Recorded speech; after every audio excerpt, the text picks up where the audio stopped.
Let's talk just a little bit about Amina Song. What can you tell us about your next book coming out here in March? So, what can I tell you about it? So, when I first thought of Amina's Voice as a book, I always imagined that there could be a second book very loosely. And I had an idea about, I knew her uncle coming to visit from Pakistan was going to be a significant part of the first book. Um, and that was actually based on something that in my own life, my uncle coming to visit when I was little, and him being very similar to her uncle in that he was a bit gruff and intimidating. He kind of made my mom nervous about trying to impress him, and and he was a bit more conservative and traditional than my parents were, and so that was something that we were all conscious of when I was growing up, and so I introduced a very similar character in Amina's Voice, but after getting to know him in a way that I hadn't had the chance to since he lived across the world when I was growing up, we developed this really special bond. And so I always thought it would be lovely to have Amina visit him, because that's part of her discomfort around him is things like not speaking the language well and not being as familiar, or not feeling always at ease with Pakistani culture, which is the way it was for me growing up.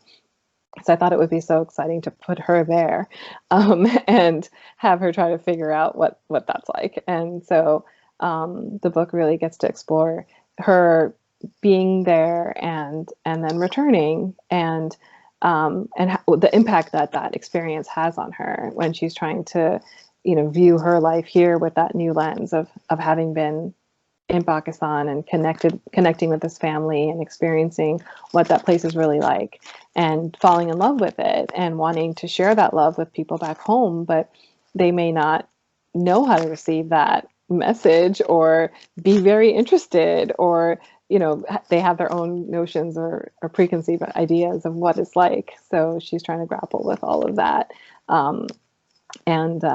Yeah, it was just like a really a fun way to see her grow, and she's dealing with it's sort of a continuation of where she left off with her friends, and she meets a new friend, and it's a boy, and that raises its own little challenges in her life, in terms of negotiating this friendship, but also seeing her grow musically and the ways she evolves, and in terms of her confidence and how she tries to use her voice in different ways, are all things that I wanted to explore. So really fun to go back and just be with that family again, and decide, her brother is a really important character to me, and just seeing their relationship grow, and how, they're there for each other, and get on each other's nerves, and just sort of have this very typical sibling interaction that was fun to see, and just how he turns out. And the other thing that was really fun for me was that after writing Amina's Voice and getting to talk to so many kids about it,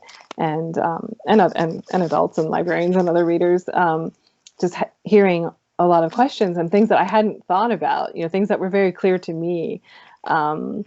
Like, for example, in Amina's Voice, the mosque incident that happens, for me, it was never important to identify who did it.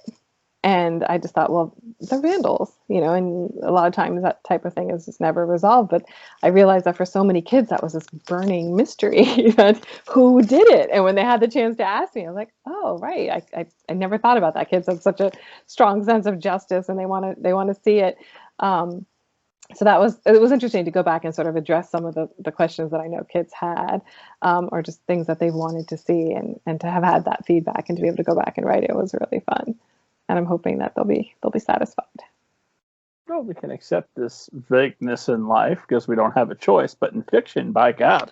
Exactly. You got to give us clear-cut reasons and motivations. We need to know exactly who did what and why, and we need to see the Exactly.